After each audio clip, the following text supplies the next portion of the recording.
ការស្ទង់មតិអំពីចំណាប់អារម្មណ៍របស់អតិថិជននៃសាកលវិទ្យាល័យ Michigan សម្រាប់សហរដ្ឋអាមេរិកបានធ្លាក់ចុះយ៉ាងខ្លាំងទៅដល់កម្រិត 50.8 ក្នុងខែឧសភាក្នុងឆ្នាំ2025 ធ្លាក់ចុះពី 52.2 ក្នុងខែមេសា និងទាបជាងការរំពឹងទុករបស់ទីផ្សារ 53.4 នេះបើយោងតាមការប៉ាន់ស្មានជាបឋម នេះជាការធ្លាក់ចុះលើកទី 5 ជួបគ្នាប្រចាំខែដែលជាទិន្នន័យទាបបំផុតចាប់តាំងពីខែមិថុនាឆ្នាំ2022 និងជាកម្រិតទាបបំផុតទី 2 ក្នុងកំណត់ត្រាធ្វើឲ្យការរំពឹងទុកអតិផរណាមានការកើនឡើងនិងមានការព្រួយបារម្ភសារជាថ្មីដែលជាការបន្ថែមបន្ទុកអារម្មណ៍និងទំនុកចិត្តរបស់អ្នកប្រើប្រាស់ទាំងសន្ទុះបច្ចុប្បន្ន 57.6 ទល់នឹង 59.8 និងរង្វាស់ការរំពឹងទុក 46.5 ទល់នឹង 47.3 កាន់តែអាក្រក់ការវាយតម្លៃបច្ចុប្បន្ននៃហិរញ្ញវត្ថុផ្ទាល់ខ្លួនបានធ្លាក់ចុះជិត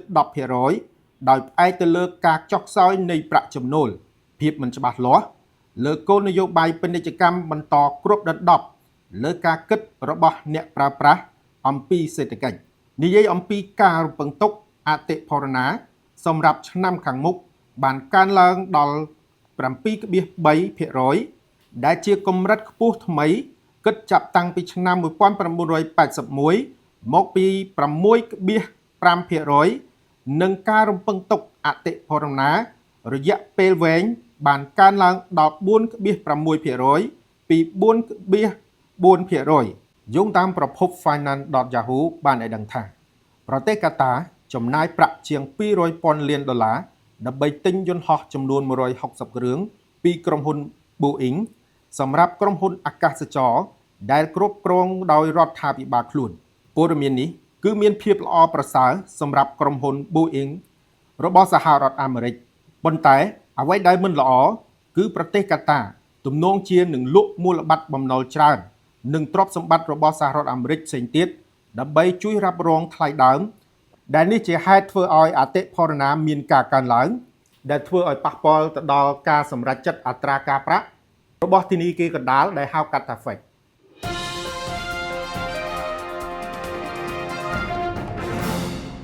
មាសដែលជារឿយៗត្រូវបានប្រើប្រាស់ជាឃ្លាំងសុវត្ថិភាពនៃតម្លៃក្នុងគ្រាដែលមានភាពបិណ្ឌប្រាកដប្រជាផ្នែកនយោបាយនិងហិរញ្ញវត្ថុដែលធ្លាប់បានកើនឡើងដល់ខ្ពស់បំផុតគឺ $3,500 ក្នុង1អោននៅថ្ងៃទី 22 ខែមេសាហើយបានកើនឡើង 21% មកទល់ពេលនេះឆ្នាំនេះបន្ទាប់ពីកើនឡើង 27% ពេញមួយឆ្នាំ 2024 លោកនីតិសាអ្នកយុទ្ធសាស្ត្រទីផ្សារមាស Window 3 បាននិយាយថាតម្លៃមាសទំនងនឹងកើនឡើងជាងការធ្លាក់ចុះពីពេលនេះតទៅដោយសារកត្តាផ្សេងៗទៀតដូចជាតម្រូវការនៃធនាគារកណ្ដាលនិងតម្រូវការអ្នកវិនិយោគិនដ៏ខ្លាំងក្លាពីប្រទេសចិនដែលតម្រូវការនេះមិនងាយនឹងធ្លាក់ចុះនោះទេក្នុងពេលឆាប់ៗនេះទិន្នន័យពីក្រុមប្រឹក្សាមាសពិភពលោកបានបង្ហាញកាលពីសប្តាហ៍មុនថាកំណើននៃការទិញមាស ETF មានការកើនឡើងក្នុងខែមេសាគឺជាចំនួនដ៏ធំបំផុតគិតចាប់តាំងពីឆ្នាំ 2022 ដោយប្រទេសចិននាំមុខគេក្នុងកំណើននេះទិន្នន័យផ្លូវការរបស់ធនាគារចិនដែលហៅកាត់ថា PBOC បានបង្ហាញកាលពីដើមខែនេះថាធនាគារកណ្ដាលរបស់ប្រទេសចិនបានបន្ថែមមាសក្នុងទុនបម្រុងរបស់ខ្លួនក្នុងខែមេសា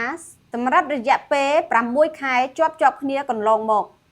លោក Giovanni Stanovo អ្នកវិភាគនៅក្រុមហ៊ុន UBS បាននិយាយថារយៈពេលវែងជាងនេះយើងនៅតែមានជំនឿលើមាសពេលមានទស្សនវិស័យការពារហានិភ័យដោយសារភាពតានតឹងភូមិសាស្ត្រនយោបាយទំនងជាមិនរលាយបាត់ទាំងស្រុងអត្រាការប្រាក់ពិតប្រាកដត្រូវបានគេរំពឹងទុកថានឹងធ្លាក់ចុះប្រាក់ដុល្លារអាមេរិកត្រូវបានព្យាករណ៍ថានឹងធ្លាក់ចុះហើយការទិញរបស់ធនាគារកណ្ដាលនៅតែរឹងមាំ